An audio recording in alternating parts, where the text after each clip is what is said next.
அன்பார்ந்த தோழர்களே, என் உயிரின் உயிரான விடுதலை சிறுத்தைகளே, அனைவருக்கும் வணக்கம். பெரம்பலூரிலிருந்து முகநூல் நேரலை வாயிலாக உங்களை சந்திப்பதில் மகிழ்ச்சி அடைகிறேன். ஆகஸ்ட் 17 தமிழர் எழுச்சி நாள் ஆண்டுதோறும் கடைபிடித்து வருகிறோம். இடைவெளியில் இன்னும் 5 நாட்களே உள்ளன. இது குறித்து உங்களோடு சில தகவல்களை நான் பகிர்ந்து கொள்ள விழைகிறேன்.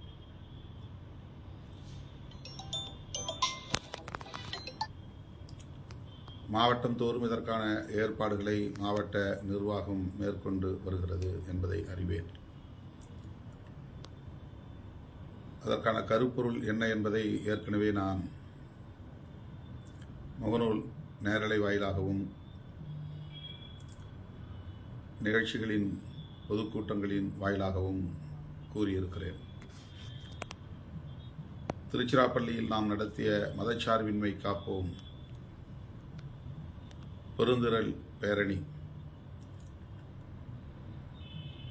அது குறித்து விரிவாக நாம் பேசியிருக்கிறோம். அதே கருப்பொருளைத்தான் இந்த பிறந்தநாள் விழாவுக்கான மையப்பொருளாக மக்களிடையே கொண்டு போய் சேர்க்க வேண்டும். கவியரங்குகளாக, கருத்தரங்குகளாக, பொதுக்கூட்டங்களாக முன்னெடுக்க வேண்டும் என்று ஏற்கனவே சொல்லியிருக்கிறேன். மீண்டும் அதனை நான் நினைவூட்டுகிறேன்.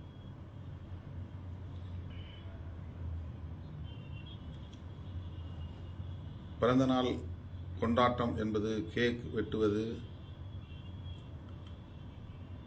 வேட்டு வெடிப்பது போன்ற ஆடம்பர நிகழ்வுகளை ஒருங்கிணைப்பதல்ல.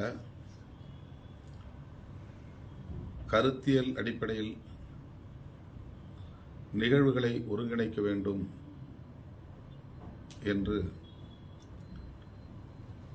கடந்த பல ஆண்டுகளாகவே இதனை நடைமுறைப்படுத்தி வருகிறோம். நான் ஏற்கனவே சொன்னதைப் போல கடந்த ஆண்டு சமூக நீதி சமூகங்களின் ஒற்றுமை பிறந்த நாளுக்கான கருப்பொருள். இந்த ஆண்டுக்கான கருப்பொருள் மதச்சார்பின்மை காப்போம். அண்மையிலே வாட்ஸ்அப் மூலமாக தெரிய வந்த செய்தி, 2016 இதே கருப்பொருளை நாம் பிறந்த நாள் கருப்பொருளாக முன்னெடுத்திருக்கிறோம் என்பதாகும். ஆக 9 ஆண்டுகளுக்கு முன்பு மதச்சார்பின்மை காப்போம் என்பதை வலுவாக பேசியிருக்கிறோம். மக்களிடத்தில் அது குறித்த விழிப்புணர்வை ஏற்படுத்தி இருக்கிறோம் என்பதை எண்ணி பார்க்கிற போது தலை நிமிர்கிறது, நெஞ்சு உயர்கிறது. நாம் ஏற்றுக்கொண்ட கொள்கை நின்று ஒரு அங்குலம் கூட வழுவாமல் நழுவாமல் தொடர்ந்து அதே உறுதிப்பாட்டோடு பயணிக்கிறோம் என்பதாகும். இன்றைய சூழலில் மதச்சார்பின்மைக்கு எந்த அளவுக்கு நெருக்கடி இருக்கிறது என்பதை திருச்சிராப்பள்ளியிலே நாம் நடத்திய பெருந்திரள் பேரணியின் போது தீர்மானங்களாக நிறைவேற்றியிருக்கிறோம். அந்த தீர்மானங்களை விளக்கி தமிழ்நாடு முழுவதும் அனைத்து மாவட்ட தலைநகரங்களிலும் நமது கட்சியின் சார்பில் பொதுக்கூட்டங்களையும் நடத்தி முடித்திருக்கிறோம். ஒரு சில மாவட்டங்களில் மழை காரணமாகவும் வேறு சில நிர்வாக சிக்கல்களின் காரணமாகவும் நடத்த இயலாமல் போய்விட்டது. 5 அல்லது 6 மாவட்டங்களில் நடைபெறவில்லை. 30க்கும் மேற்பட்ட மாவட்டங்களில் வெற்றிகரமாக நடந்தேறி இருக்கிறது. நான் சென்னையிலும், அதாவது செங்கல்பட்டில் ஒருங்கிணைக்கப்பட்ட நிகழ்ச்சியிலும் ராணிப்பேட்டையில் ஒருங்கிணைக்கப்பட்ட நிகழ்ச்சியிலும் பொதுக்கூட்டத்திலும் பங்கேற்று தீர்மானங்களை விளக்கி பேசியிருக்கிறேன். அதைப்போல அனைத்து ஒருங்கிணைந்த மாவட்டங்களிலும் இந்த கூட்டங்கள் சிறப்பாக நடந்தேறியுள்ளன. இப்போது ஆணவ கொலைகள் தடுப்புச் சட்டத்தை தமிழ்நாடு அரசு இயற்ற வேண்டும் என்று வலியுறுத்தி இருக்கிறோம்.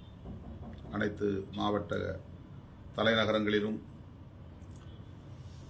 2 கட்டங்களாக நடந்திருக்கின்றன. 9ஆம் தேதி சென்னையிலும் விழுப்புரத்திலும் நடந்தன. 11ஆம் தேதி நேற்று தமிழ்நாடு முழுவதும் அனைத்து மாவட்ட தலைநகரங்களிலும் நடந்துள்ளன. நான் பெரம்பலூரில் நடைபெற்ற ஆர்ப்பாட்டத்தில் பங்கேற்றேன். இப்படி அடுத்தடுத்து நாம் கருத்தியல் சார்ந்த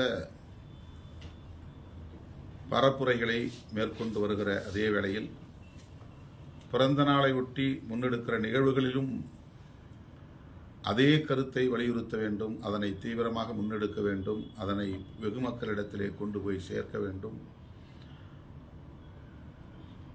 விவாதத்திற்குரிய உரையாடலுக்குரிய பேசுபடு பொருளாக அதனை கூர்மைப்படுத்த வேண்டும் என்கிற அடிப்படையில் தான் இந்த ஆண்டுக்கான பிறந்த நாள் கருப்பொருளாக மதச்சார்பின்மை காப்போம் என்பதை அறிவித்திருக்கிறோம். எனவே இயக்கத் தோழர்கள் மாவட்டம் தோறும் நடத்துகிற நிகழ்வுகளில் அரங்க நிகழ்வுகளாக கூட ஒருங்கிணைக்க வேண்டும். ஆங்காங்கே மதச்சார்பின்மை காப்போம் என்கிற பெயரில் பிறந்தநாள் விழாவை நடத்தலாம், நடத்த வேண்டும். வழக்கம் போல பிறந்தநாளை ஒட்டி பேச்சு போட்டி ஆகஸ்ட் 30, 31ஆம் தேதி வரையிலும் கூட நீட்டிக்கலாம். 17ஆம் தேதி தான் நடத்த வேண்டும் என்று இல்லை. கவிதை போட்டி, திருக்குறள் ஒப்பித்தல், பெண்களுக்கான போட்டிகள், விளையாட்டுப் போட்டிகள், மாநில அளவில் அல்லது மாவட்ட அளவில் கபாடி போன்ற நம்முடைய பாரம்பரியம் உள்ள விளையாட்டு போட்டிகள் விளையாட்டுகளை போட்டிகளாக நடத்தி இளைஞர்களிடையே இந்த இயக்கத்தின் கருத்தியலை எடுத்துச் செல்ல வேண்டும், அவர்களுக்கு பரிசளிக்க வேண்டும்.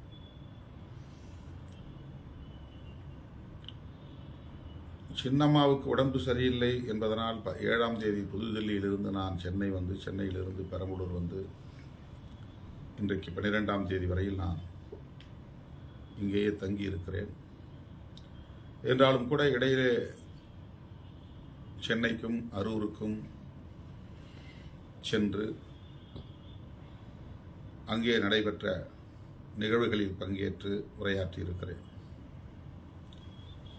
அரியலூர், பெரம்பலூர் மாவட்டங்களில் சார்பில் ஒருங்கிணைக்கப்பட்ட கண்டன ஆர்ப்பாட்டத்திலும் கவின் படுகொலையை கண்டித்து ஒருங்கிணைக்கப்பட்ட நிகழ்விலும் பங்கேற்றிருக்கிறேன். மிகவும் ஒரு ஆபத்தான நிலையில்தான் சின்னம்மா அவர்கள் மருத்துவமனையிலே இருக்கிறார்.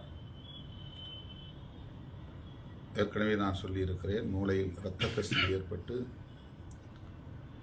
சுய நினைவை இழந்த நிலையில் தீவிர சிகிச்சை பிரிவில் அனுமதிக்கப்பெற்று 24 மணி நேரமும் மருத்துவர்கள் கண்காணித்து அவருடைய உயிரை காப்பாற்றுவதற்கு போராடி கொண்டிருக்கிறார்கள்.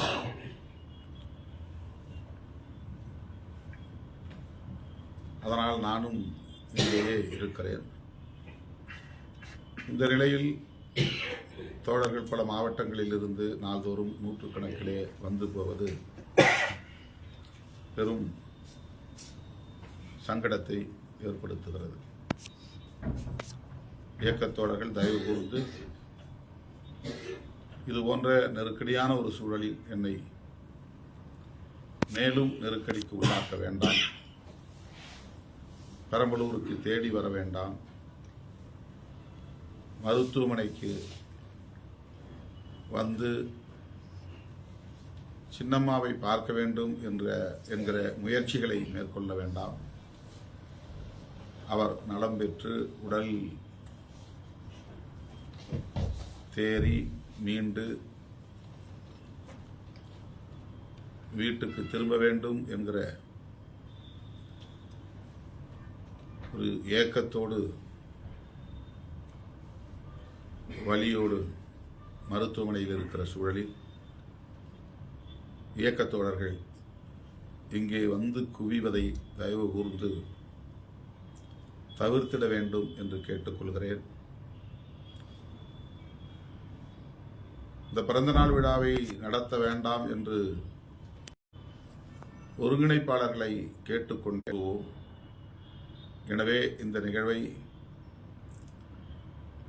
இதனை காரணம் காட்டி தள்ளி போட வேண்டாம் என்கிற கருத்தை அவர்கள் முன்வைத்து நானும் அதற்கு இசைவளித்து அதன் அடிப்படையில் சென்னையிலே ஆகஸ்ட் 16ஆம் தேதி மாலை 4 மணி அளவிலே காமராஜர் அரங்கிலே இசை நிகழ்ச்சியோடு தமிழர் எழுச்சி நாள் தொடங்க உள்ளது, நடைபெற உள்ளது. இந்த நிகழ்வில் மக்கள் நீதி மையத்தின் நிறுவனரும் மாநிலங்களவை உறுப்பினருமான மதிப்பிற்குரிய உலகநாயகன்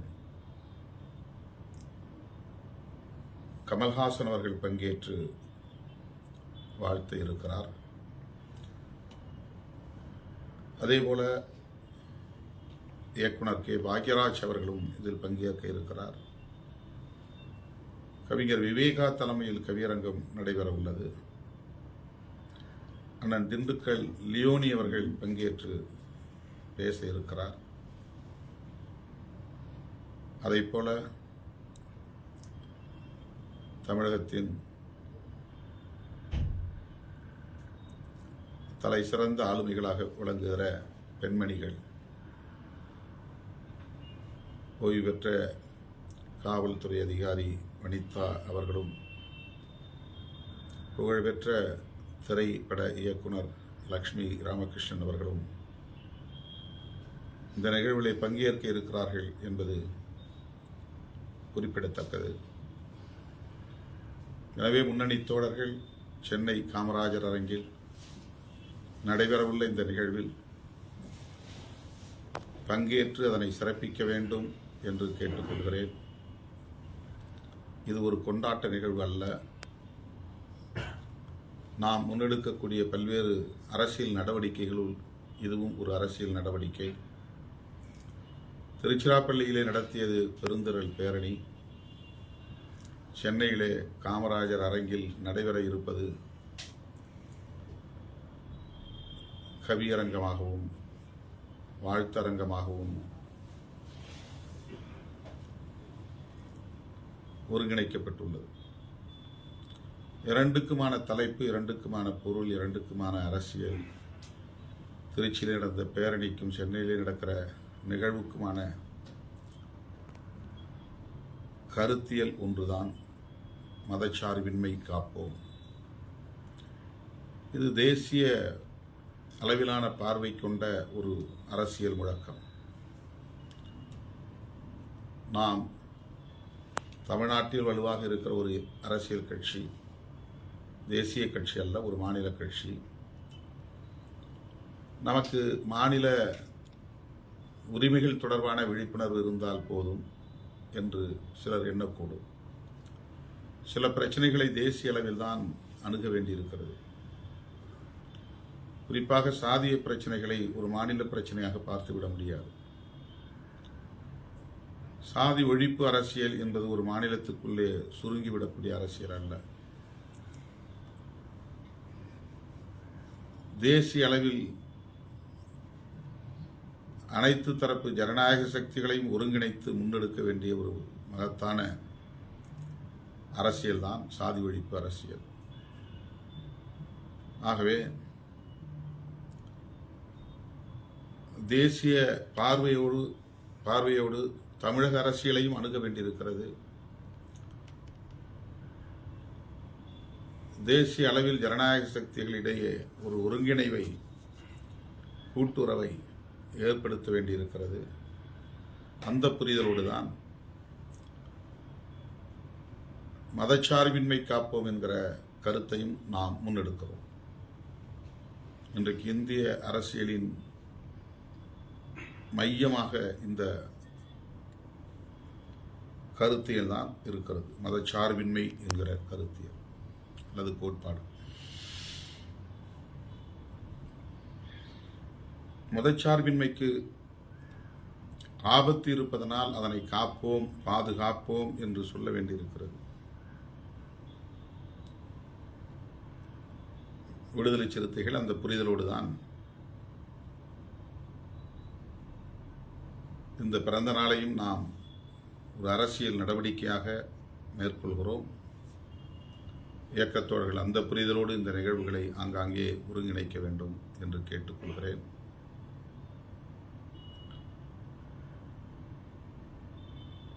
முன்னணி பொறுப்பாளர்கள், முன்னாள் இந்நாள் மாவட்ட ஒன்றிய நகர பொறுப்பாளர்கள், மாநில பொறுப்பாளர்கள்,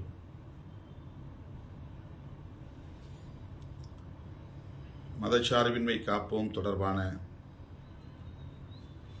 பரப்புரைகளை பல்வேறு வடிவங்களில் முன்னெடுக்க வேண்டும். ஆகஸ்ட் 17 தான் பிறந்த நாள் என்றாலும் கூட அந்த ஒரே நாளில்தான் இதை செய்ய வேண்டும் என்று இல்லை. தொடர்ந்து ஆகஸ்ட் 31 வரையிலும் செய்யலாம், அதை தாண்டியும் செய்யலாம். அடுத்த ஆகஸ்ட் 31 வரையிலும், 31ஆம் தேதி வரையிலும் கூட இந்த நிகழ்வுகளை ஒருங்கிணைக்கலாம். ஆகவே நிகழ்வு உண்டோ இல்லையோ என்கிற ஐயம் இருக்கலாம். சின்னம்மாவின் உடல்நலம் கவலைக்குரிய நிலையில் இருப்பதனால் அந்த ஐயம் மேலும் வலுவாகி இருக்கலாம். 7ஆம் தேதி கொண்டு வந்து மருத்துவமனையை சேர்த்த போது இருந்த நிலை இப்போது மாறி ஒரு முன்னேற்றத்தை காண முடிகிறது. லேசாக கை கால்களை அசைக்கிறார், கண் விழிக்கிறார். அவருடைய உடல்நலம் தேறி வருவதாகவே நான் நம்புகிறேன். மருத்துவர்களும் நாம் மிகுந்த கண்காணிப்போடு சிகிச்சை அளித்து வருகிறோம். மீண்டு வருவார் என்கிற நம்பிக்கையோடு நாம் இருப்போம் என்ற உறுதியை தந்திருக்கிறார்கள். அந்த நம்பிக்கையோடு தான் 17ஆம் தேதி நிகழ்வை தொய்வின்றி நீங்கள் நடத்த வேண்டும். எந்த காரணத்தை முன்னிட்டும் மாவட்ட அளவிலான நிகழ்வுகள் தவிர்க்கப்படக்கூடாது. எப்போதும் நாம் சுறுசுறுப்பாக இருக்க வேண்டும். எப்போதும் நாம் இயங்கிக் கொண்டே இருக்க வேண்டும். எப்போதும் நம்முடைய களத்தில் அதற்குரிய செயல் திட்டங்களோடு இயங்க வேண்டும். ஒரு இடைவெளி ஏற்பட்டால் கூட பெரும் பின்னடைவு ஏற்பட்டுவிடும். சிறு தொய்வு ஏற்பட்டால் கூட பெரும் பாதிப்பை சந்திக்க நேரிடும். அரசியலில் 24 மணி நேரமும் விழிப்பாகவும் இருக்க வேண்டும், துடிப்பாகவும் இயங்க வேண்டும். எனவே இது ஒரு தனிநபருக்கான பிறந்தநாள் கொண்டாட்டம் என்று கருத வேண்டாம். தமிழர் எழுச்சி நாள் என்கிற பெயரில் தமிழர்களை எழுச்சி பெற செய்வதற்கான அனைத்து நடவடிக்கைகளையும் நாம் மேற்கொள்ள வேண்டும் என்பதற்காக இதனை அழுத்தி சொல்ல கடமைப்பட்டிருக்கிறேன்.